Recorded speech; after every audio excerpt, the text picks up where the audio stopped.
Olá, tudo bem? Sejam todos muito bem-vindos ao nosso podcast Jus Perneandi, para mais uma gravação do nosso episódio aqui no estúdio Atibaia Jardim. Para você que não me conhece ainda, meu nome é Daniel Nunes, sou advogado civilista aqui na Comarca de Atibaia. E tenho comigo hoje um advogado excepcional, um colega meu, um irmãozão, Dr. Walter Miranda de Souza. Tudo bem, doutor? Olá, tudo bem, Daniel? Tudo bem? Prazer estar aqui. Na verdade, eu acho que é a segunda vez, né? Segunda vez, doutor, exatamente. É a segunda vez que a gente conversa aqui. A primeira vez o doutor participou numa live que nós fizemos, né? Acho que o doutor João... Doutor Sidney ou doutor Cauê? Não, era doutor Sidney, doutor João, Isso. e eu e você. Correto. Foi divertido, foi muito bom, muito legal. Com certeza foi. É um prazer. E hoje nós estamos aqui para falar sobre direito do trabalho, direito trabalhista. Correto? Correto. Vamos abordar alguns temas, mas de maneira bem leve. Não vamos ser tão técnicos, né? Sim, vamos não. Algumas questões mais até polêmicas, Sim. inovações para a próxima conversa. Com certeza. Um pouco mais... Mas antes a gente entrar no foco, no nosso tema de hoje, eu queria perguntar para o doutor, assim como pergunto para vários colegas que vêm aqui, doutor, por que direito? Boa pergunta. Por que o direito entrou na tua vida? Por que o senhor escolheu as ciências sociais e jurídicas? Era assim que a gente chamava lá na São Francisco, né? Por que isso? Então, no meu caso foi o seguinte. Primeiro, eu comecei a faculdade tarde. Eu não entrei na faculdade como todos os outros, ou como a maioria, que ingressa após terminar o ensino médio. Terminei o ensino médio, eu tive uma vivência profissional, trabalhei em várias outras coisas, e apenas aos 27 anos é que me surgiu a oportunidade de ir para a faculdade. De ir para a faculdade. E aí era hora de escolher o que fazer. E eu admito que eu fiz por eliminação. Sério? Foi por eliminação. Tipo assim, eu não era aquela coisa do, eu quero salvar o mundo, eu quero defender a justiça. Inicialmente começou assim, o que eu não sei fazer? Aí, beleza, vamos lá. Eu sou péssimo com números, né? Então, qualquer coisa que envolva exatas não ia acontecer, não ia dar certo. De jeito nenhum. Sim. Ok. Também não gosto muito de fórmulas químicas, eu não entendo bem, eu lembro como eu sofri na questão de química no ensino médio. E aí, me sobrou as humanas. Aí, vamos a outra questão. O que poderia me fazer ter alguma renda? Inicialmente, a minha ideia era ser professor de história. Professor de história? História. Legal, era uma coisa bem diferente, né? Totalmente. É algo que... Se eu tivesse entrado na faculdade quando eu terminei o ensino médio, teria sido história. Sim. Mas aí eu repensei, eu acho que o leque vai ser um pouco mais fechado. Direito. Eu tinha uma amiga, inclusive, que já estava na faculdade, né, a doutora Suzelaine. A Suzy, gravou com a gente, doutora Suzy, nota 1000. Ela é ótima, ela é maravilhosa. Finíssima. E aí, vamos fazer direito. Ok. Iniciei meio sem saber o que estava fazendo ali. E não tem nenhum parente na área do direito? Não tem. Agora tem, né? Na época, não. Hoje tem a minha prima Valéria, também, que está na área do direito. E tenho um filho da minha prima, que também é formado em direito. Mas na época, não. Na época... Você foi o que quebrou o paradigma da tua família, de fazer uma graduação. Na verdade, eu quebrei o paradigma em tudo. Sério? Eu fui o primeiro da família a me graduar, né? Fazer uma faculdade. E eu acredito que eu tinha sido, até então, o primeiro da família a terminar o ensino médio. Sério, doutor? Seríssimo, né? Nossa, a gente vem de uma família bem humilde, né? Inclusive, é uma família grande, mas uma família humilde. Então... poucas pessoas tinham estudado, né? Então eu acho que eu fui o primeiro. Depois disso, a nova geração dos sobrinhos e tal, aí houve a oportunidade, aí já é outra história, geração, né? Então, tão bem melhores do que a gente estava. Isso é muito importante. Bem, agora vamos entrar no nosso assunto, né? É muito importante a gente entender com quem nós falamos, e eu tenho a imagem que eu tenho de você é de uma pessoa que transpassou e ultrapassou vários obstáculos e é uma referência pra gente que é advogado, pelo menos pra mim é. Doutor, primeiro ponto da nossa conversa. Quais os desafios enfrentados pelos advogados no início da carreira? Sim, exato. Quais os desafios? E são muitos. São muitos. Primeira coisa que é importante a gente lembrar é que a advocacia, ela tem todo um misticismo, tem toda uma aura, mas o advogado brasileiro, a advocacia, ela não é uma profissão das elites. Existem elites na advocacia? Existe, mas não é. Então, é uma coisa que o filho da Dona Maria, né, consegue, ele vai para a faculdade, ele vai estudar, o vizinho, o rapaz que já trabalha durante o dia e estuda à noite, e aí já começa as dificuldades. A própria graduação já é uma batalha, porque em regra, quem faz direito tem um emprego. Raramente é alguém que está ali sendo estudante, sendo mantido pelos pais, então é muito raro. Então quem faz direito já tem um emprego, ele já tem uma carga de cansaço diário. Eu não sei se o meu ponto de vista está errado, mas eu penso assim, os filhinhos de papai que só estudam, que não trabalham, eles não estão nas faculdades particulares. FAAT, USP... USF, eles estão numa USP da vida, uma Unicamp, eles estão nas federais. Correto. Porque eles tiveram maior base, mais tempo de estudar e passaram numa federal. Isso. Quem tem condições de pagar, tá na federal. Às vezes já vem até de um... E quem não tem condições de pagar, está trabalhando para pagar a particular. Trabalhando para pagar a particular, ou com algum tipo de bolsa. Não sei se esse meu pensamento é correto, mas eu vejo dessa forma. Não discordo. Então eu acho que faz bastante sentido, sim. Né? E aí esse já tem aquela carga de trabalho. Sim. E aí quando ele tá para se formar, já entra outra questão: conciliar estágio com trabalho e faculdade. Que exige mais um período, né? Mais um período. A dificuldade de se conseguir estágio também, porque existem os requisitos, né? Para que o estágio seja validado. Né? Então, e aí quando finalmente ele conclui a faculdade, ele presta a prova da ordem, passou. Legal. Agora é tudo flores. Um estudante com uma carteirinha da ordem. Isso, é tudo flores. Agora é uma maravilha. Não. Também não é. As dificuldades, elas continuam aí. Que é começar, se colocar no trabalho, se colocar no mercado, começar a angariar clientes e se virar, né? Porque a advocacia é complexa. A gente acha, não, todas as profissões são complexas, são, mas a advocacia tem um quê de complexidade que o jovem advogado recém-formado com a sua carteirinha ou com a A4, como nós costumamos chamar, ele para e agora. O juiz disse, manifeste-se acerca de... E aí, uma dificuldade é a falta de apoio, falta de alguém ali para prestar uma assistência, para ajudar, para explicar. Então, para aquela câmera, né? Que a gente fala. Câmera número 2. Então, olha, você que é advogado já há mais tempo, não esqueça, não deixe de repassar. Um dia alguém fez por você.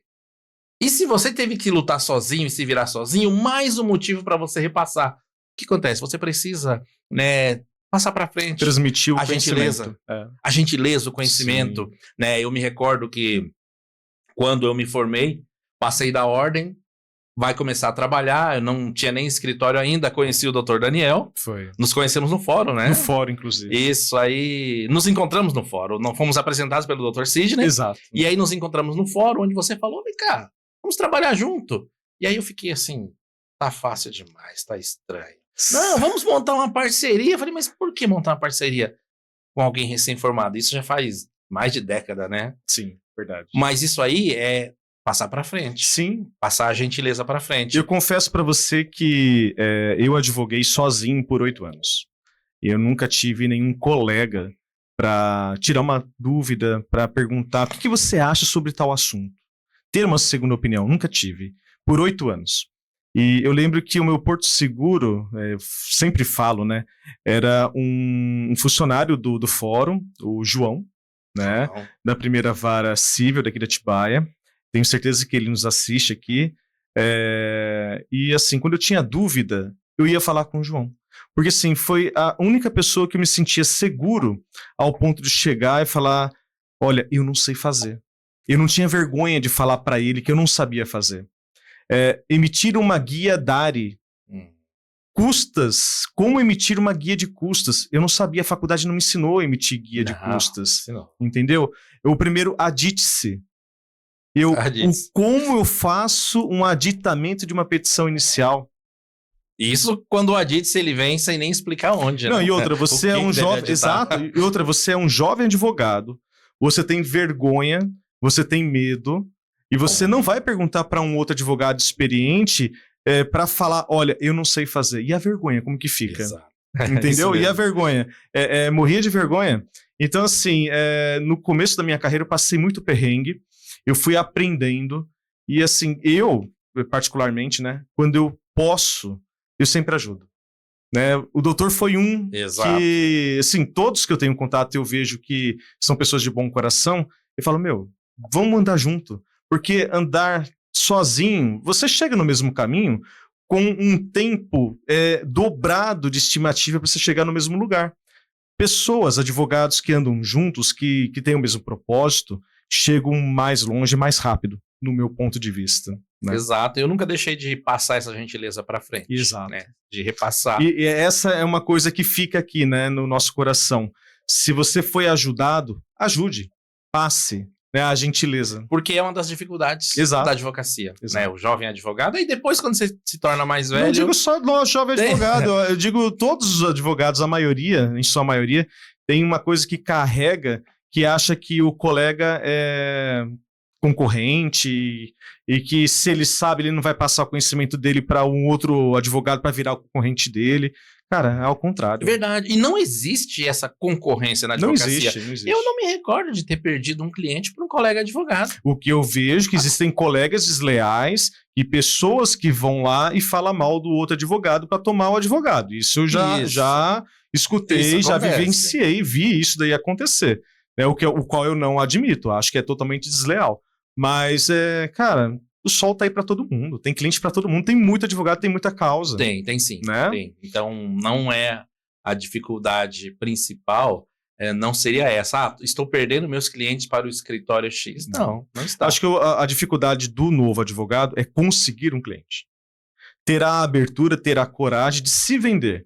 Porque, assim, existe uma grande diferença quando você vende uma camisa, uma calça, quando você é vendedor, quando você vende um objeto. Quando você vende um objeto é uma coisa. O advogado, ele se vende. Até que ponto o jovem advogado está preparado de se vender? De dizer para aquele que busca um advogado que ele é o melhor produto para ele é a melhor escolha e que ele gera um valor.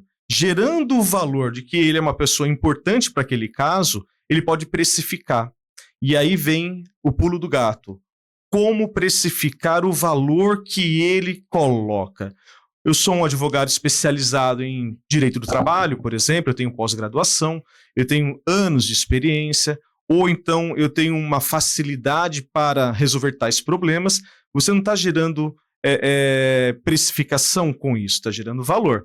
Quando você gera um valor, aí você fala, ok, agora eu vou precificar. E a precificação, você não pode ter vergonha. E sempre falo, tabela da OAB é o mínimo, não é o máximo. Né? Fica uma dica para os colegas. Se você não se valoriza, eu tenho certeza que o teu cliente não vai dar o valor que você acha, ou, né, o certo seria você se achar ter valor. Porque tem colegas que não se acham que tem valor, que não se acha merecedor. Né? E você falando sobre se vender, né, sobre se autopromover, aí me veio à mente as dancinhas. Hoje, então, o pessoal tá partindo muito para um estilo de promoção nas redes sociais. Duvidosa, né? É estranho, né? Duvidosa. Inclusive, recentemente eu postei nas minhas redes sociais. Não, eu não faço dancinha. Eu vi. Tem que estudar, tem que ir atrás de especialização. Eu acabei especializando na área do direito do trabalho, né? Uhum. A minha pretensão era ser criminalista. Sim, era isso que eu queria fazer. Aí a vida acabou me arrastando para outras situações e aí eu me especializei em direito do trabalho, que é onde eu mais atuo atualmente, no momento, né? E faço também outras coisas, né? Direito de família, também é algo que eu tenho feito. Voltei a fazer um pouco de direito criminal também. Legal, isso é bom. Mas o que eu mais faço, o carro-chefe mesmo é direito do trabalho. E dentro da trabalhista, né? Existe uma diferença entre advogar para reclamante e para reclamada? Existe. Existe. Inclusive me perguntam, né, com bastante frequência, né? E aí, você prefere Porque eu advogo para os dois, para ambos. Tá, ambos. Então, eu tô do lado da mesa, volta e meia de um lado, volta e meia do outro, então... Tira uma dúvida para mim. Juiz está na central, olhando para a ponta da mesa, quem senta do lado direito e quem senta do lado esquerdo? Ou olha para o juiz e olha para o lado direito dele e lado esquerdo dele? Como que funciona? Sabe que isso aí... Porque eu já fiz trabalhista, Sim, sim. era um Sim. advogado trabalhista, mas eu nunca consegui entender. Sim, sim, exatamente. Inclusive, no início da advocacia, eu me lembro, nunca mais eu esqueci disso, que eu entrei primeiro na sala e eu sentei do lado errado. Eu e o meu cliente. Você estava por quem? Eu estava pela reclamada. Pela reclamada. Isso. Que é o mais fraco da relação. E aí eu sentei do lado errado, eu sentei do lado esquerdo. Na verdade, o lado esquerdo, para você não errar nunca mais. Ok. Sempre o juiz estando de frente, você vai olhar qual é o lado esquerdo do juiz. Do lado esquerdo do juiz. Do juiz, do exato. Juiz. Eu, na pessoa do juiz, aqui o empregado vai sentar do lado esquerdo. Porque ele é a parte mais fraca. O empregador vai ser... Pode ser. Em tese. Em tese, Porque sim. quem é canhoto, a esquerda é mais forte. Exato. O empregador, o patrão empregador, a reclamada senta do lado direito. Do lado direito. E eu inverti os lados. Entendi. E a juíza, né, extremamente... Quando ela percebeu que nós estávamos invertidos, eu imagino que o advogado da parte contrária tinha percebido, mas tipo assim, ele chegou e eu já estava lá. Tá. Ele cordialmente falou, não vou falar o doutor. Sai daí. Iniciante. E a juíza? A juíza não percebeu. Ela só percebeu quando começaram os debates. Entendi. Que ela... Peraí. Vocês estão invertidos. Os senhores estão invertidos? Aí eu... Então, aí você nunca mais esqueceu. Nunca mais. Então, aí o advogado da outra parte, sim, excelência, estamos invertidos. Vamos trocar só para eu não se perder, né? Aí eu... Que a juíza está acostumada naquela configuração, né? Senta, mas é isso. O empregado vai sentar do lado esquerdo, na mão esquerda do juiz, e o empregador vai sentar na mão direita do juiz. Entendi. Então, e qual a postura do advogado para fazer uma defesa, por exemplo, para uma reclamada? Né? A postura, assim, quando a gente fala de postura, eu vou até me expressar de forma errada. O direito material, né? Porque assim, quando você está pela reclamante, você coloca lá os direitos, 13º, férias, tal, tempo e a forma de provar, né? O ônus da prova, vamos falar de ônus da prova, chegando mais dentro do direito, né? O ônus da prova do reclamante e da reclamada, há alteração de fato ou assim, o ônus da prova é quem fala? Como que é? Não, existe sim, existe o ônus da prova, né? Quando se trata de matéria constitutiva de direito. Então, por exemplo, o empregado, ele diz o seguinte, olha, eu sofri um assédio moral. Tá. O meu empregador, ele me humilhava, ele me xingava, ele perseguia, ele colocou uma câmera na minha cara enquanto eu trabalhava. A obrigação de provar isso é do empregado. É do empregado. Isso, exatamente. O empregado é que precisa produzir essa prova. O empregador vai dizer, de maneira nenhuma, isso não acontecia, nunca aconteceu. Aí, o empregado é que tem que trazer aos autos, né, a prova do direito. A prova, né, de que aquilo aconteceu. E aí entramos naquela questão, né, olha, tem a prova documental, de repente ele não consegue um documental. Não é caso de prova pericial. Dentro do trabalho não existe inversão do ônus da prova, né? Não existe. Aí não é caso de direito... Aí o que acontece? Na ausência de todas essas provas, ele tem que produzir uma prova testemunhal. Tá. Ele tem que produzir uma prova testemunhal, mas a obrigação de provar é ele. Se ele falhar nessa prova, aí não vai ter reconhecido o direito. Então, nesse caso, o ônus da prova é do empregado. É do empregado. Né? Outras coisas, por exemplo, pagamentos. Não recebi pagamento. Tá. A obrigação, o ônus da prova é do patrão. O patrão é que tem que provar. Ele tem que ter o recibo. Exato. Ele tem que comprovar que pagou. Então, nesse caso, o ônus da prova é do empregador. Então, faz muito tempo que eu não faço trabalhista, mas eu sei que existe uma especificidade, né? Quando a gente fala sobre jornada de trabalho. Empresas que têm menos de 10 empregados e empresas que têm mais de 10 empregados. É isso mesmo? Houve uma alteração para 19. Então Exato. Mudou para 19. Correto, isso mesmo. Então, assim, tecnicamente falando, ficou melhor para a empresa. Exato, isso. Tá. Então, o empregador ele é obrigado a manter os registros de ponto, por exemplo, né, se ele estiver acima dessa... Então, hoje, um empresário que tem menos de 19 empregados no quadro de empregados, que ele não está obrigado, né, de ter o controle de ponto. No caso, quando o empregado fala tive hora extra, aí o ônus da prova fica para quem? Fica para o empregado.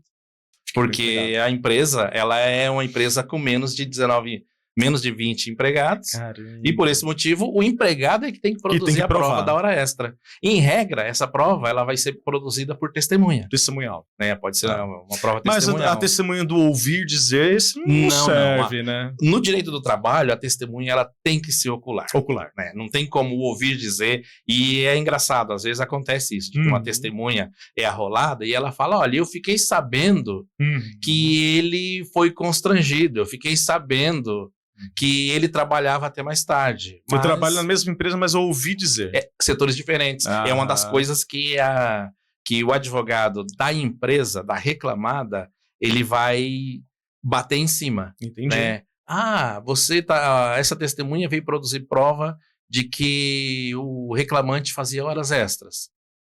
Qual setor? Eu trabalhava na montagem. E fulano, na tapeçaria. Você ouvia constantemente? Não, a gente se via de vez em quando, mas trabalhávamos na mesma empresa. Então, não era uma testemunha ocular. Então, ali já fragiliza a alegação daquela testemunha. Testemunha. Legal. Então, é uma das questões que acaba favorecendo o empregador. Que tem toda essa diferença. Advogar para o empregado... normalmente, quando você vai advogar para o empregado, você vai atendê-lo no seu escritório e vai indicar a ele que tipo de provas vocês precisam produzir. Agora, quando você advoga para o empregador, existe uma boa chance de você precisar visitar a empresa dele. Sim. Tem uma boa chance. Você conhecer a rotina, conhecer os locais, né? Em alguns casos, por exemplo, quando existe ali pedido de insalubridade ou de periculosidade. E eu advogo para os dois. E é uma pergunta que me fazem, e aqui eu vou deixar... eu vou deixar de responder se eu prefiro advogar para o patrão ou para o empregado. Então, eu prefiro não responder. Mas eu tenho uma preferência, sim.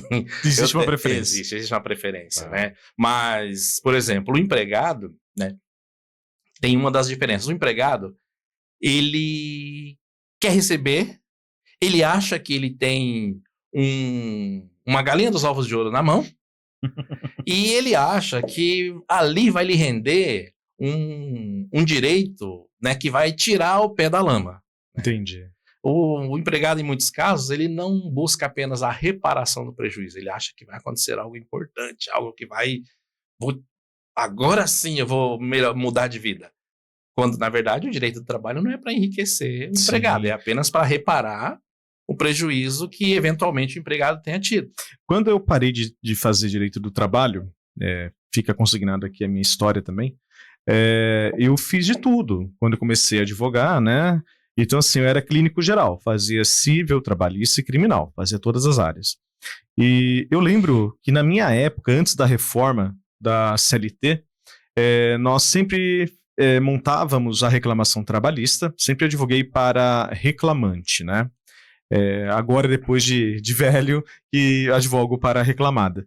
Mas quando eu atuava para reclamante, na época, era costume de todos os advogados colocar um item sobre dano moral. E nós inchávamos a reclamação trabalhista, tipo, olha, quais são os direitos que o cliente tem? Olha, ele tem direito a R$8.000. Ok, R$8.000 são os direitos trabalhistas dele. E a gente colocava mais R$20.000 de dano moral. Pra quê? Para fazer acordo em audiência. Era um mercadão mesmo, um mercado de peixe na vara do trabalho. Pelo menos na minha época era assim. E com a reforma, isso mudou. Por quê? Porque aquilo que você perde, agora incide a incidência dos honorários sucumbenciais. Na minha época não existia. O que você perdia, perdeu, acabou, não tinha problema nenhum. Hoje, o advogado, penso eu, que deve pensar umas 2 vezes antes de colocar qualquer tipo de pedido, o qual o cliente não tenha direito. Essa inflacionada na petição inicial, ela em muitos ainda casos existe, não? Isso. Existe um pouco, porque houve inicialmente a a condenação do reclamante aos honorários sucumbenciais da reclamada. Tá. Mas recentemente, né, foi sedimentado o entendimento de que se o reclamante tiver direito à justiça gratuita, ele vai ser condenado, mas não pode ser executado. Ah, entendi. Então, pode ainda fazer. Tá. Só que, primeiro, eu acho que é uma coisa tão... Sabe, é falta de estratégia, demonstra falta de maturidade profissional. Sim. Porque o advogado, ele não vai conseguir um dano moral gigantesco, por mais que o juiz venha reconhecer, por uma coisa minúscula, por algo pequeno. Sim. Então não faz sentido, 50 mil reais de dano moral porque o empregador chamou o empregado de burro. Uhum. O juiz vai reconhecer. Se ficar aprovado, o juiz vai reconhecer o dano moral. Sim. Mas nunca 50 mil. Exato. Então, se o advogado da reclamada for preparado, como espera-se que seja, ele também não vai se assustar com aquele pedido. Ele não vai ficar intimidado. Eu lembro quando eu fazia algumas defesas, era muito raro quando eu fazia defesa para alguma empresa, e eu via lá, dano moral, 50 mil reais. Eu já falava pro dono da empresa, olha, esses 50 mil reais de dano moral já pode desconsiderar. Para acordo, vamos pensar só nos direitos. Exato, né? Exato. Se muito for comprovado o dano moral, vai passar longe disso. Sim. Eu sei o que dá 50 mil reais de dano moral e tem que ser algo extremamente sério, não é isso? Muito sério, né? Então, o advogado que opta por esse caminho, ele tá mostrando inaptidão profissional. Sim. Tipo, é desnecessário. Uhum. Eu gosto de montar uma petição enxuta, sem contar que o advogado vai estar causando um outro problema para ele, que é o empregado sonhar com a indenização milionária. Verdade. Aí ele não vai querer receber o que de fato ele tem de direito, né? E aí, quando o juiz proferir uma sentença diferente ou sair um acordo diferente daquilo, o empregado vai olhar para o seu advogado e tipo, só isso? Por quê? Isso. Ele faz planos. Exato. Essa é a expectativa do reclamante. Exato. Fazer planos. Ele faz plano com coisas que não vão acontecer às vezes. Então, por isso que é melhor você ser extremamente enxuto, transparente e usar a lógica com o seu cliente. Sim. Né? E aí vai evitar de você passar por algum constrangimento do advogado estar planejando financiar um Honda Civic Zero com 1 ano e meio de vínculo de emprego. E eu costumo, sim, pensar, eu só faço o cível, né, hoje. Eu sempre costumo ter a seguinte ponto de vista, né? Eu sempre falo de forma bem clara e transparente para o cliente quais são os riscos da ação e nunca falo para o cliente, olha, conte com os ovos antes da galinha botar. Pra gente não falar palavrão. O cliente que chega e fala, mas é causa ganha, né? É causa ganha. Não existe causa ganha. A probabilidade sempre é de 50%. Não existe. Né? É um terceiro que está julgando ali, um juiz, e depende muito do andar, do decorrer do processo, né? Depende de N fatores. Doutor, eu tenho uma dúvida aqui, antes da gente ir para o próximo item da nossa conversa.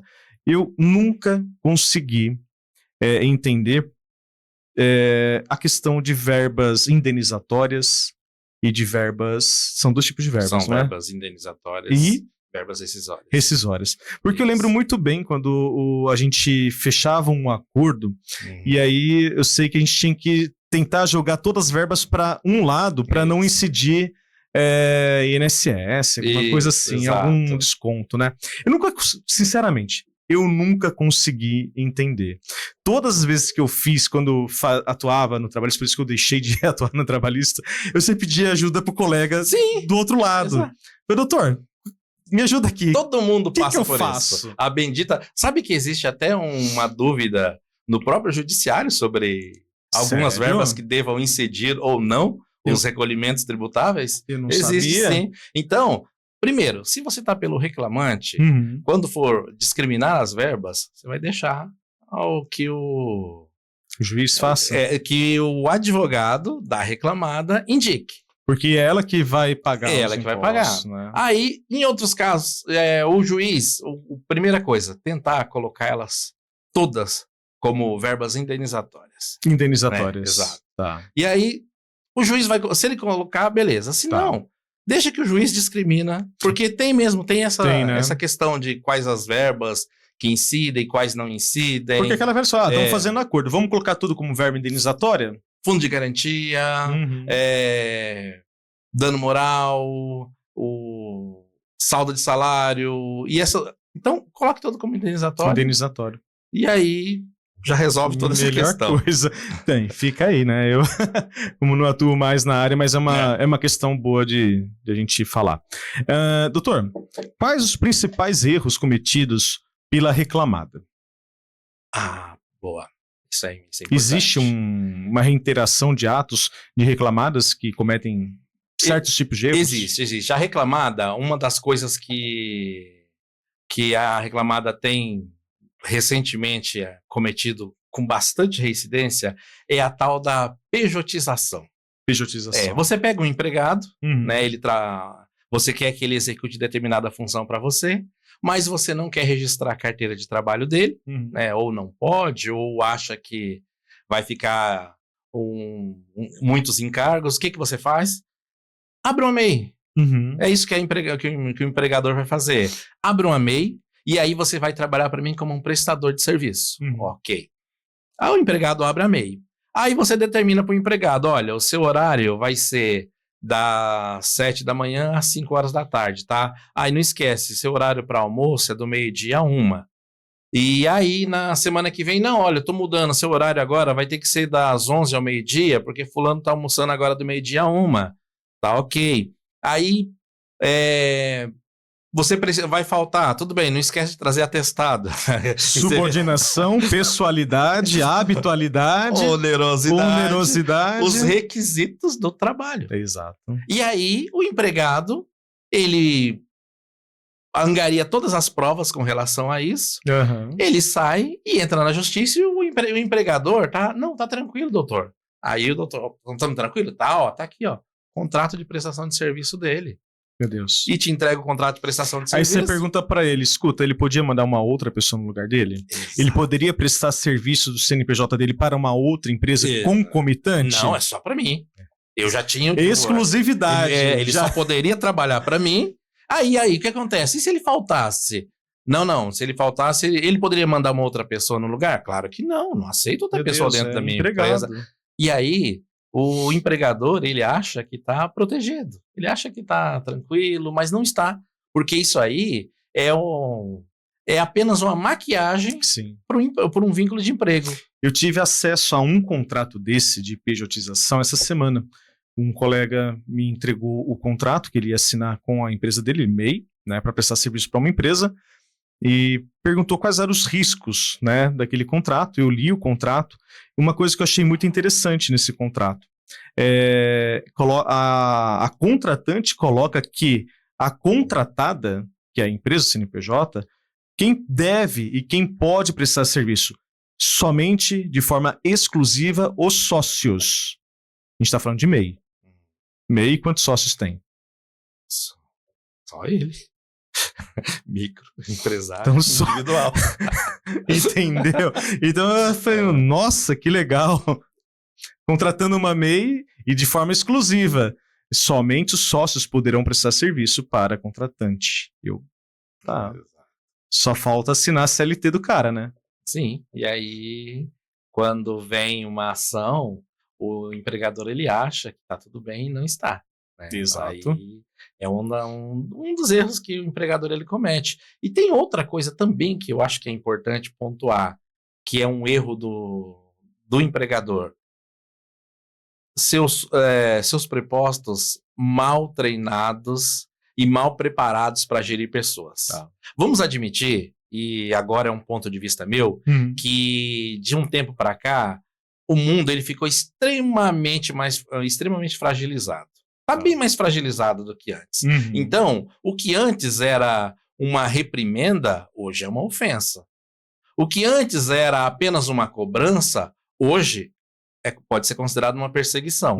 E quando você coloca os seus encarregados, os seus gerentes, para gerir a sua equipe, e essas pessoas não estão treinadas, não estão capacitadas para distinguir essa linha entre um e outro, a chance de uma de uma condenação trabalhista por assédio moral é grande. Né? Não vamos nem entrar no assédio sexual, porque aí já é o caráter do seu contratado. Sim. Mas muitas vezes o próprio gerente ele não sabe que ele está assediando moralmente o empregado. Porque ele foi acostumado, né, na época que ele era o peão de fábrica, de chão, antes dele ascender essa posição. O que antes era normal, né? O que era normal. Uhum. Então ele foi acostumado àquela batalha, né, onde o chefe dele chegava e falava, ô Gumercindo, e aquilo lá vai ou não vai? Uhum. Hoje não. Hoje já... Então uma dica que ficaria para os empresários é buscar um aperfeiçoamento. Exato. Uma reciclagem, uma preparação. Existem cursos, inclusive, e eu lembro que certa vez em audiência, a própria juíza que presidia a audiência... Tinha uma cartilha de combate contra assédio moral. E ela falou que é um documento que produz efeito quando juntado em uma defesa. Quando você está lá num processo onde o funcionário alega tais coisas, fala, não, a minha empresa, ela tem treinamento. Ela tem treinamento para isso. Então, os seus empregados, os seus prepostos, os seus gerentes, eles precisam passar por certos treinamentos. Uhum. Não é para amolecer. Não. Ninguém quer um líder mole, mas para que ele seja mais sagaz. Eu acho que precisa de sagacidade. Uhum. Né? Hoje não dá mais para utilizar apenas a força bruta, apenas o martelo para colocar uma empresa nos trilhos. Precisa de certa sagacidade, precisa entender tais coisas, até porque agora, né, entrou recentemente uma questão referente à saúde do trabalho, né? Então, dá a entender que a empresa, ela é responsável pela... verdade, a saúde mental do empregado. Exato. Ela é responsável pela saúde mental do empregado. E eu digo isso porque eu sou advogado da empresa, então eu tenho um pouco disso em mim. Né? Não apenas o empregado, mas eu vejo muito o lado da empresa. E o empregado, ele passa 8 horas por dia, em alguns casos 10 horas por dia dentro da empresa. O restante ele passa em casa, na igreja, no futebol, com os amigos. E dá a entender que a saúde mental dele é responsabilidade da empresa. E outra coisa, então, a vida do empregado não se resume só à empresa. Exato. Né? Se ele briga com a esposa dentro da casa dele, ou briga no futebol, ou ele tem alguns vícios fora da empresa, como que a empresa vai tomar conta da questão mental, psicológica do empregado? E aí, é muito difícil, né? Exato. E aí, quando o empregado apresenta um laudo de algum transtorno mental psiquiátrico, ele entra com uma ação pedindo indenização para a empresa. E aí é importante que a empresa comprove que, olha, embora ninguém esteja negando que esse empregado está com problemas mentais, isso não ocorreu aqui. Não tem um nexo causal. Exato, falta um nexo causal. Então é importante, precisa de treinamento, precisa de orientação, e isso aí para diminuir as perdas, né, de uma empresa. E eu digo diminuir, porque zerar não vai acontecer. Não vai. Ser empregador no Brasil não zera, não tem como. E, inclusive, é uma das questões que, com algumas empresas com as quais eu trabalho, né? Às vezes, alguns querem 0 perdas. Não dá. Não dá. Não dá. E aí eu explico. E aí eu explico, olha, não esqueça, nós temos essa questão, isso também e isso. E como é que nós vamos zerar com esses elefantes na sala? Nós vamos minimizar e o resultado vai sair melhor do que esperado, mas não dá. Não dá para zerar. Você não consegue zerar as perdas. A mentalidade de, às vezes, não sempre, às vezes um bom acordo é melhor do que uma sentença, isso ainda é válido? Olha, eu considero válido. Tá, eu considero que sim, na maioria dos casos, eu acho que sim. Um bom acordo é melhor do que uma sentença. Por quê? A morosidade, e essa é uma das dificuldades da advocacia, a morosidade do processo trabalhista, ela causa um prejuízo terrível, principalmente ao reclamante e ao seu advogado. O advogado da reclamada não, porque ele recebe pelo trabalho prestado. Já o advogado do reclamante, ele recebe no êxito. Você distribui uma ação e a primeira audiência é marcada para daqui a 9 meses, 10 meses. E aí tem perícia. Aí inicia essa audiência, o juiz redesigna a audiência para marcar uma perícia. A perícia vai ser para daqui a 4, 5 meses. Lembrando que essa realidade, nós estamos na comarca de Atibaia. Isso, exato. Existem comarcas diferenciadas. Existe, né? Eu lembro que o doutor falava... eu amo a segunda região. A segunda, porque a nossa 15ª... Nossa 15ª. A segunda região, é diferenciada. Ela é melhor, é bem melhor. Tá. Agora, a 15ª... Ela anda a passos de tartaruga, né? Sim, sim. Infelizmente, né? Então, no frigir dos ovos, você vai ingressar com uma ação e você vai ter uma sentença depois de uns 16 meses, talvez. Doutor, 12 a 16 meses. A trabalhista, lá na segunda região, tem Sejusc? Tem Sejusc. E na 15ª não tem? Na verdade, tem Sejusc na 15ª em Jundiaí. Ah, em Jundiaí. Isso, em Jundiaí. Então, tem. se, por exemplo, se você representa um trabalhador e antes de você propor a ação trabalhista, se você optar por um Sejusc, você pode?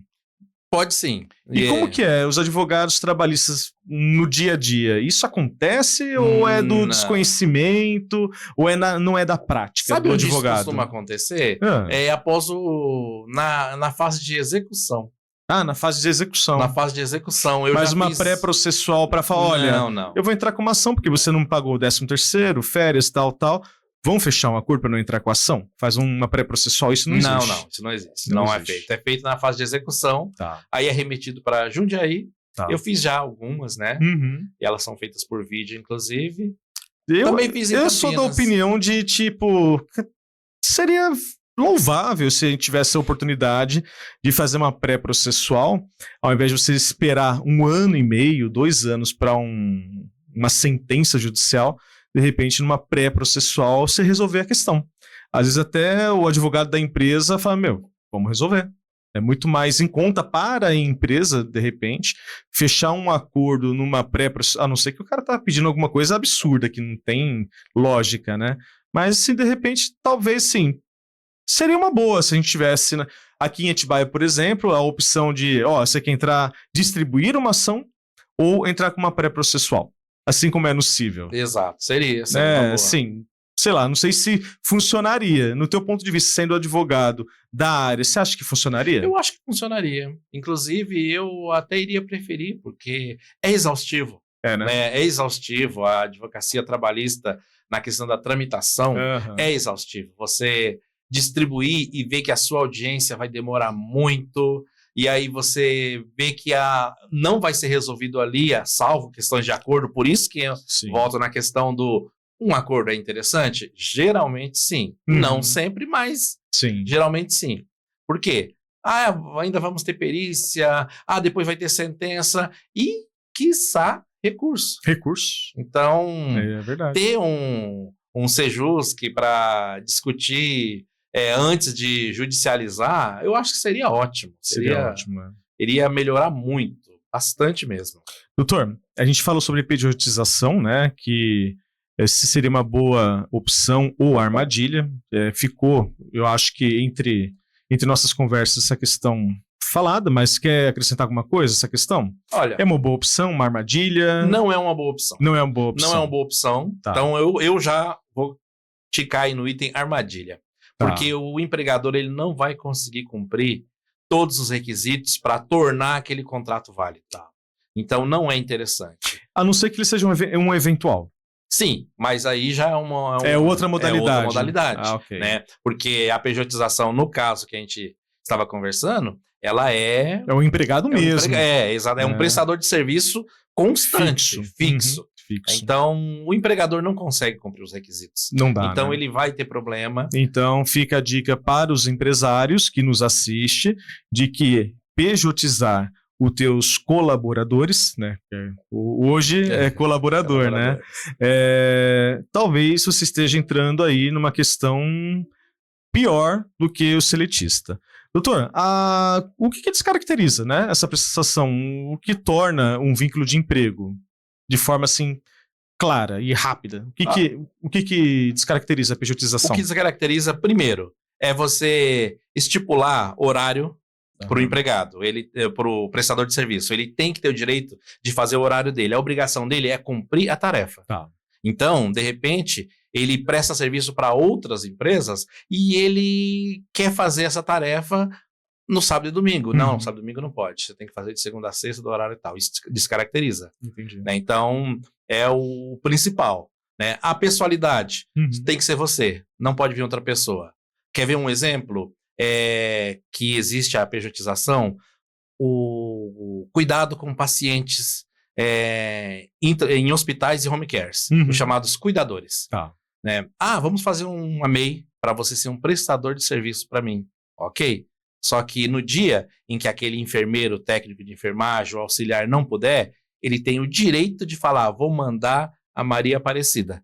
Não, Maria Aparecida não é da minha casa, eu não conheço ela, quem tem que vir é você. Descaracterizou. Entendi. Então, basicamente fez isso, descaracteriza. Perfeito, perfeito. Doutor, quais os grandes obstáculos enfrentados pela reclamada no atual cenário? Taxas. As empresas, né? Taxas, despesas, o que se gasta para você manter uma empresa aberta. O mesmo glamour que o advogado tem de, ele é advogado, esse aí tem dinheiro, vou cobrar até diferente dele. Gente, faz muito... Você leva o carro no mecânico? Sabia que eu não levo o meu carro no mecânico de terno? Sabia que eu não levo o meu carro no mecânico? Eu também. Tudo que vou fazer, eu tiro o terno e gravata. Eu não vou de terno, eu não... Porque é preço diferenciado. Vai fazer diferenciado. Então, isso. Tem esse glamour. É verdade. E o empresário é a mesma coisa. É empresário, ele é rico. Peraí, calma. Mas você não viu que ele dirige um Honda? Tudo bem, mas vamos ver o restante da empresa? Então, o empresário, ele é esmagado financeiramente no Brasil. Por isso que nós temos, inclusive, a saída de muitas empresas do território brasileiro.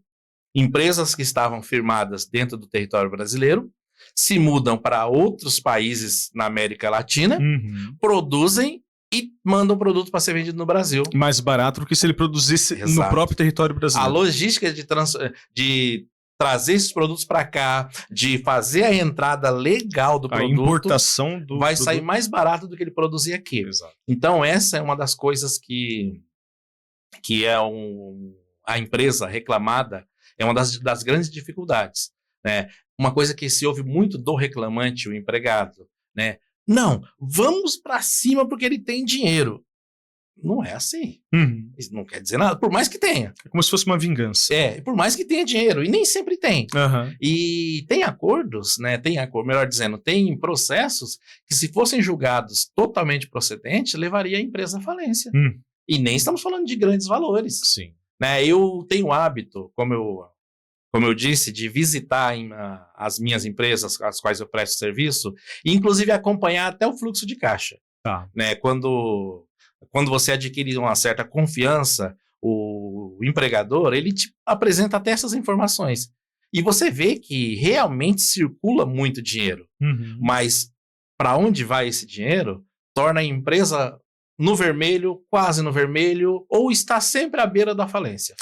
O fluxo de caixa não significa lucro. Exato, não significa lucro. Tem grandes empresas ou empresas que têm uma movimentação alta de dinheiro, mas parte desse dinheiro, ou grande parte desse dinheiro, é para pagar fornecedor, empregado, tributos. Nossa, os tributos. E a parcela do que sobra para ele de lucro líquido, né? Porque você pensa, mas tem um lucro, tá, calma aí.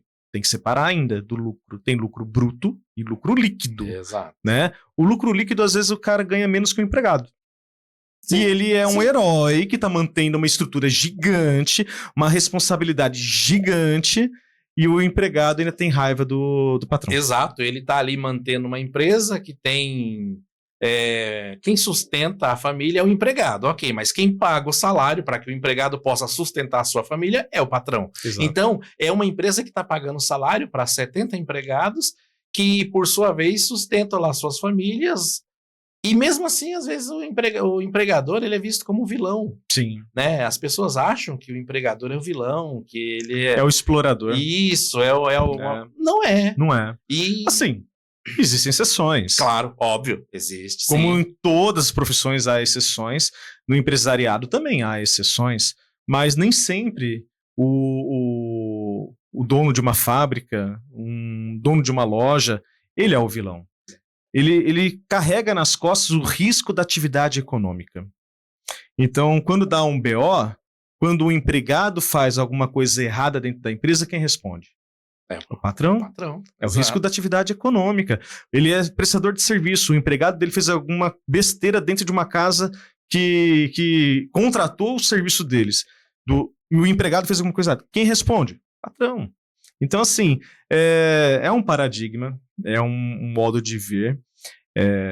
Hoje, na atualidade, é questão cultural, triste, no meu ponto de vista, as pessoas pensarem dessa forma, mas é isso que nós temos hoje. Exato, por isso que a gente vê muito passa-se o ponto. Mas não era rico? Como assim? Aluga-se. Como assim? Empresas pequenas e médias. Exato. As grandes um pouco menos, porque em regra elas são absorvidas por outras empresas, mas as empresas pequenas e médias, que são as principais empregadoras, de vez em quando tem ali, passa-se o ponto, aluga-se. Eu acho que o empregado só vai entender o que é ser empregador quando ele vai se aventurar a empreender. Eu perdi meu emprego. Não consigo emprego. Eu vou empreender. Vou abrir uma hamburgueria. Vou abrir uma MEI para montar uma hamburgueria. Cara, aí você vai ver o que é ser empreendedor e empregador. Para começar, o sono dele já vai ser diferente. Exato. Ele vai ficar algumas horas por noite olhando para o teto. Assim, ele não tem hora para trabalhar. A vida dele é trabalhar. É diferente. É bem isso. Né? Então vamos dar continuidade aos nossos pontos aqui. Estamos com 50 minutos de gravação. Já? Já. Como o tempo voa quando se está se divertindo. Aqui passa que voa. O bate-papo aqui é muito, muito ligeiro. Doutor, vale a pena para a reclamada ter uma assessoria jurídica ou é melhor ela contratar por demanda? Olha, eu entendo, vai parecer que eu estou vendendo meu peixe, né? Porque eu faço assessoria jurídica e eu entendo que vale muito a pena.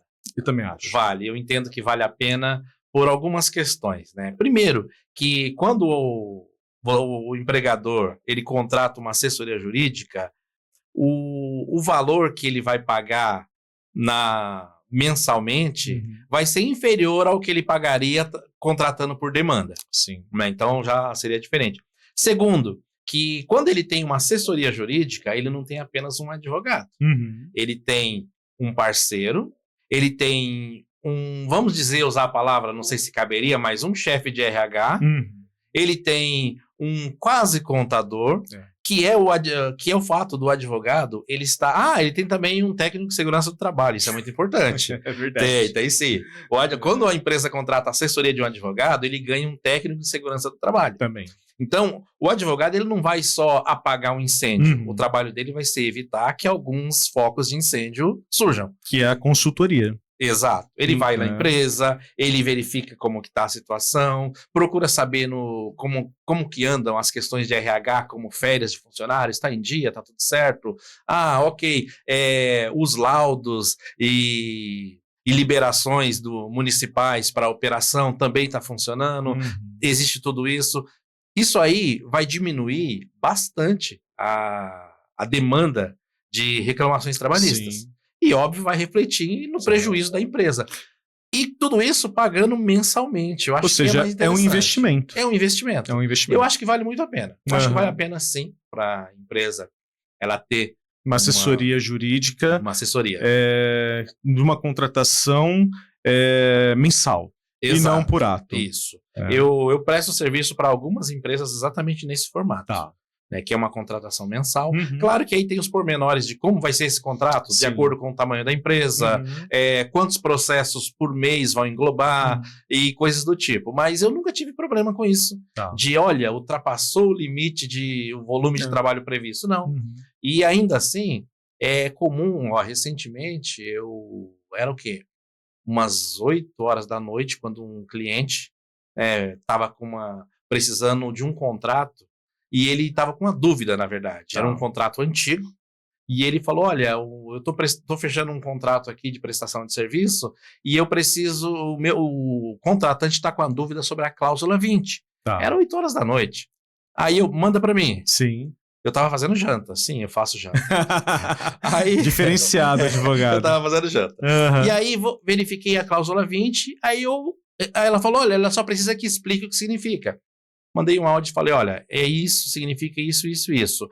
mas esse contrato tem problemas. Quais problemas? Um monte. Tá. E aí, vai fazer uma revisão do contrato. Resumindo, eu falei, vamos fazer o seguinte, ela consegue esperar até amanhã? Eu não sei, a gente tá querendo assinar o contrato ainda hoje. Meu Deus! E parei o que eu tava fazendo. Parou. O computador tava em casa, abri o computador, refiz o contrato. Eu acho que eu fui até umas 11h30 da noite. Refiz o contrato inteiro. E eles esperando o contrato chegar. Aí eu perguntava, tirava algumas dúvidas sobre alguns pontos. 11h30, contrato pronto, encaminha, assinaram. Contrato naquela noite. Mas imagina isso se fosse por um ato. Ia sair caro. Ia sair caro. Exato. É o que você falou, a empresa ele tem um advogado como parceiro, como um amigo da empresa. Quando você precisa, o advogado sempre vai estar à disposição a qualquer momento, em tese. Porque no contrato a gente coloca lá limitação de dia e horário e tal.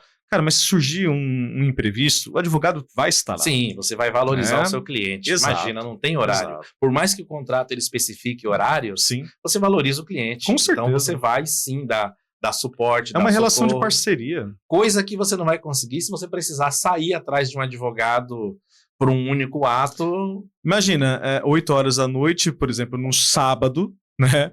Eu preciso de um advogado trabalhista. Esquece. Exato. Criminalista você vai achar. Criminalista você acha, sim. Trabalhista, sábado, 8 horas da noite, dificilmente, tá? Nunca ouvi falar de advogado trabalhista de plantão. Exato. Né? Não existe plantão trabalhista para isso. Doutor, trabalhos futuros, né? Porque agora com a nossa inteligência artificial aí, de forma mais acessível, né? Questão de robôs, inteligência artificial, né? Como que fica os nossos empregos, né? Desde a advocacia para geral, como que fica essa questão? Porque a gente está pensando assim, olha, inteligência artificial, o robô a gente pensa em trabalho manual, né? Inteligência artificial, trabalho intelectual. No teu ponto de vista, como que vai ficar daqui para frente a questão? Então, olha, eu tenho 47 anos, né? Eu venho da era analógica, eu venho da era em que tudo era manual, analógico. Então eu acompanhei o surgimento de todas essas modernidades aí. E eu vejo o seguinte, tem coisas que vai parecer estranho, mas tem coisas que me preocupam. Eu me preocupo sim, a maioria não se preocupa. Né? Eu já conversei com colegas tanto da advocacia quanto de outras áreas e a maioria não se preocupa muito, mas eu me preocupo. Por quê? Vamos fazer um raciocínio primeiro. Eu andei assistindo recentemente uma série, na verdade é uma minissérie de 3 episódios, chamada O Fim da Inocência. É de um autor muito famoso, o mesmo autor do 2001, Odisseia no Espaço. E uma coisa que eu peguei ali, que inclusive é um dos focos que eles querem apresentar, é que quando o mundo foi dominado por uma raça superior que veio de fora, eles trouxeram um monte de facilidades para as pessoas, né? E conseguiram implantar a tal da utopia, que era o paraíso. Caramba. Todo mundo estava bem, todo mundo estava tranquilo, as doenças foram erradicadas, a morte existia, mas não era mais com tanto sofrimento. E aí, a primeira coisa que morreu foi a invenção. Caramba. Deixou-se de inventar. E foi uma das coisas que um dos personagens percebeu. Falou, olha, faz mais de uma década que ninguém cria nada. Nossa. E aí, o que acontece? Essa facilidade que tem surgido da inteligência artificial, ela me preocupa no quesito de especializar, de entender, de estudar. Quando nós temos essas facilidades, nós nos acomodamos. Sim. E eu tenho receio de ficar preguiçoso. Resumindo todo esse carnaval que eu falei. Sim. Eu tenho receio da inteligência artificial me deixar preguiçoso. Não vamos nem entrar na questão dos trabalhos, que já vai para o lado da automação. Sim. Mas o que aconteceu há um tempo atrás foi... Eu fiquei traumatizado. Sério? Eu preciso de atendimento psiquiátrico, inclusive. Porque eu estava diante de um caso bem complexo, que eu não atuava, que eu não entendia quase nada. E aí, ainda assim, eu fui montar uma inicial, montei do melhor que eu fiz, depois de anos de estudo, especializações, só que não era a minha especialidade. Então, eu resolvi perguntar para a IA. O que é que você acha? Como que é? Ela fez a IA fez muito melhor do que eu. Eu levei uma surra. Sim, eu levei uma surra. Foi lendário. Então, a IA, ela trabalha de uma forma diferente do que nós. Porque ela consegue processar muito mais do que a gente informações. E ela traz para você mastigado. Sim, exato. Então, e aí a gente, até um tempo atrás que não existia IA, para fazer isso, eu levava, para fazer uma petição inicial, por exemplo, eu levava 3, 4 dias. Para ficar uma petição pra fazer uma coisa decente. É muito importante. Entendeu? A inicial, ela é 3, 4 dias para ficar decente. Confesso que eu uso hoje a inteligência artificial para me ajudar. Eu hoje não começo minhas petições iniciais do zero, né? Exceto algumas que me exigem um pouco mais de cuidado. Mas uma revisional de alimentos, porque eu faço cível, né? Revisional de alimentos, um divórcio amigável, uma minuta de acordo, coisas fáceis, eu consigo fazer com a inteligência artificial e ela me entrega o resultado em 10 minutos. O meu trabalho de revisionar, de reler, trazer jurisprudência atualizada, doutrina, tal, ok, leva mais um dia, mas olha só, de 4, 5 dias para um dia de trabalho, no máximo 2, ajuda muito. Mas aquela velha história, e a questão da criatividade? Sim. Você vai ficar refém de uma máquina que te traz tudo já mastigado, você não precisa mais mastigar, é só engolir. Exato. A matéria que eu não tinha um grande conhecimento, que a IA fez muito melhor que eu, será que eu vou fazer uma pós-graduação para entender melhor aquela matéria? Ou eu vou recorrer a ela novamente? Exato. Então, eu tenho esse receio. Não vou dizer que eu tenho um entendimento já sedimentado, que bati o martelo, que muito novo, é nocivo. Mas eu tenho esse receio. Eu tenho receio de me tornar preguiçoso. De eu não estudar mais, de eu não ir, pelo menos não com o mesmo afinco, de eu evitar, não vou mais fazer uma pós-graduação em determinada matéria que eu sou deficiente. Por quê? Porque ela está muito bem feita. Assim. Então, eu tenho esse receio. E aí, por outro lado, temos também a automação, né? A automação, antes de advogar, como eu disse no início, eu comecei na advocacia tarde, né? Eu comecei a advogar, comecei a faculdade com 27, acho que eu me formei aos 31, passei na ordem e talvez comecei a advogar aos 32. E antes disso, eu trabalhei em empresa.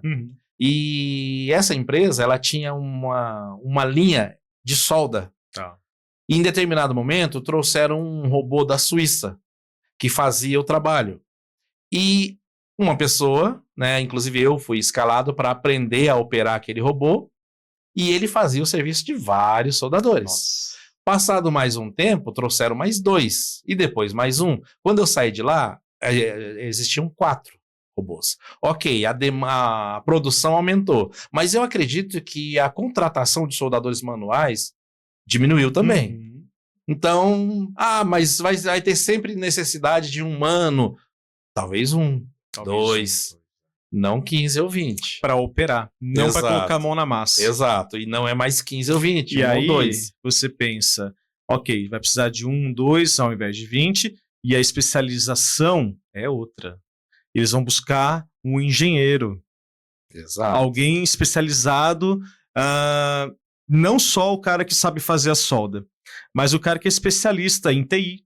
Um cara que manja, e não só que manja, mas que ele olha a solda e fala, ok, eu preciso programar o robô para que a solda seja tantos centímetros para cá. Exato. Para lá. Ou seja, não é ele tem que entender de solda, mas mais que entender de solda é entender de programação. Inclusive, na época, o que a gente, advogado, faz. A gente tem que saber programar a IA para entregar uma coisa boa para nós. Sim. Eu lembro que na época um rapaz que era totalmente anônimo se destacou, porque ele tinha um conhecimento já básico naquilo. Aí todo mundo, como assim? O Brito sabe fazer isso? Olha aí. O Brito sabia. E aí foi rapidinho, colocaram ele para fazer uma especialização em Osasco. E ele se tornou lendário. E ele era só um anônimo. Então... Ele já manjava de programação. Exato. De alguma então forma. Você precisa entender um pouco, precisa... De informática. Se especializar, senão fica para trás. Acho que fica. Doutor, estamos indo para as considerações finais.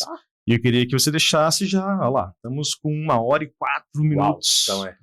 Então, 2 conselhos. Um conselho para reclamante e um conselho para reclamada.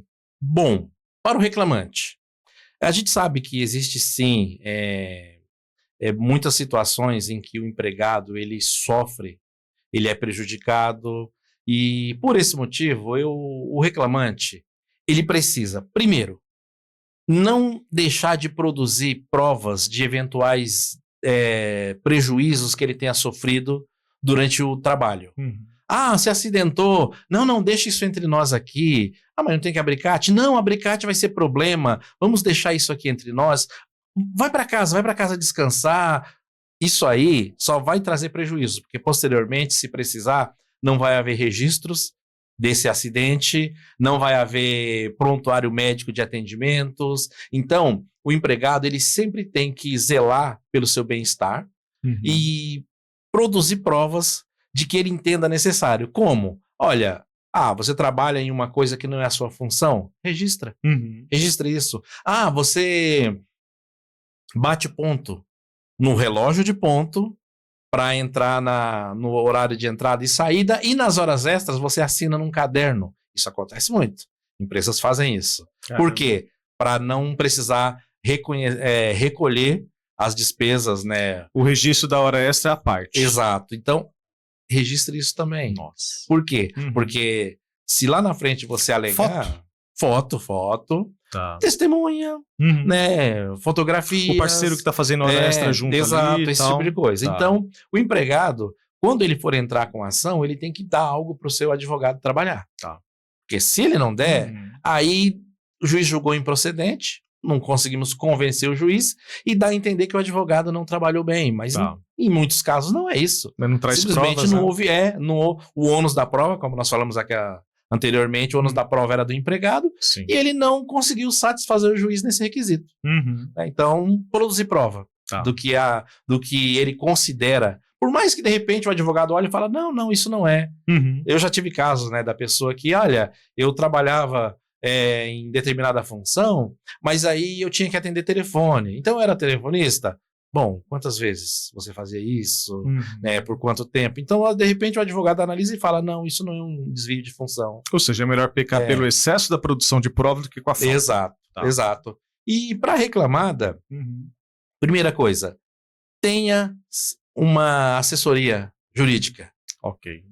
Sabe, contrate um advogado de sua confiança e para que ele esteja acompanhando o exercício do seu trabalho, a sua produção, né? Tem um advogado de confiança para lhe prestar uma assessoria.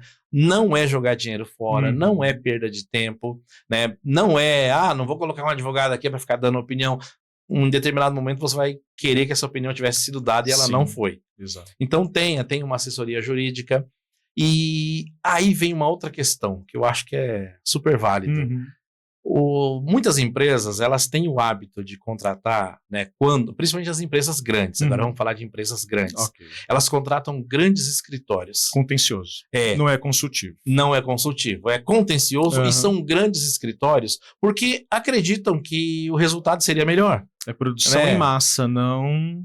O grande escritório, sabe quem vai fazer a sua audiência? Quarteirizado. Vai ser, Não é nem terceirizado, tá? Eu já teve situações, né? No início da advocacia, principalmente, eu fazia bastante audiências de escritórios que eram do Sul, do Rio de Janeiro.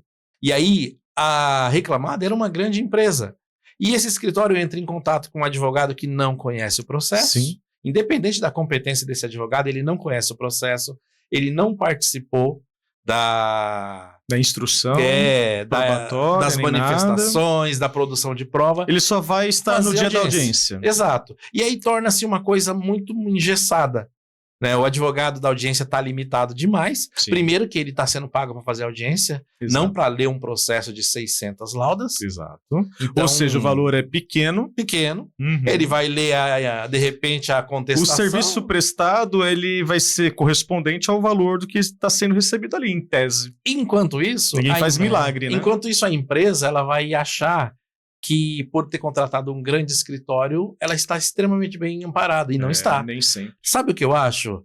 Contrate um advogado autônomo. Exato. O advogado autônomo, ele vai cuidar da sua empresa como se fosse um filho. Exato. Ele vai participar de todos os atos processuais, ele vai ter feito contestação, vai conversar com as suas testemunhas, ele vai visitar a empresa. O resultado provavelmente vai ser melhor. Então, mais qualidade, né? A qualidade é melhor.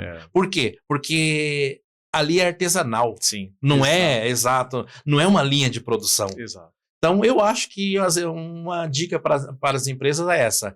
Tenha uma assessoria jurídica e contrate um advogado que esteja mais próximo. Não adianta contratar um grande escritório, uma pessoa jurídica com sede em 5 estados, com advogados com nomes e renomes que dão entrevistas na TV, mas esses advogados não vão cuidar do seu processo. Verdade. Então, meu ponto de vista é esse. Isso aí. Ótimas dicas. Doutor, queria agradecer pela participação aqui no nosso podcast. Foi uma conversa que trouxe muito esclarecimento da matéria, muito conhecimento, e obrigado. Agradeço. Estaremos de volta aqui em breve. Em breve, com certeza. E deixa uma rede social para quem vai assistir esse podcast, para te seguir. Tem alguma rede, tem alguma coisa? O Instagram, né? Tem o Instagram. Qual que tá é? Lá, Walter Miranda D, né? Tá. Então, eu utilizo mais o Instagram. Perfeito. E o WhatsApp também. Deixa o teu WhatsApp. WhatsApp 11 99721 6682. É só precisar entrar em contato, vamos conversar, vamos tomar um café. Exatamente. Bem, então vamos lá. Para você que ficou até aqui nesse podcast, queria agradecer a audiência. Você que está nos assistindo no YouTube ou está nos escutando no Spotify ou no Deezer, muito obrigado. Se você ainda não nos segue lá no YouTube, comece a nos seguir no canal do jus.esperniandi. Dá aquele like, manda o link desse podcast para o teu coleguinha, ok? Vamos fazer com que o nosso podcast Jus Esperniandi chegue para mais colegas e vá mais longe e que a gente possa crescer juntos aqui. Por hoje é só e até a próxima.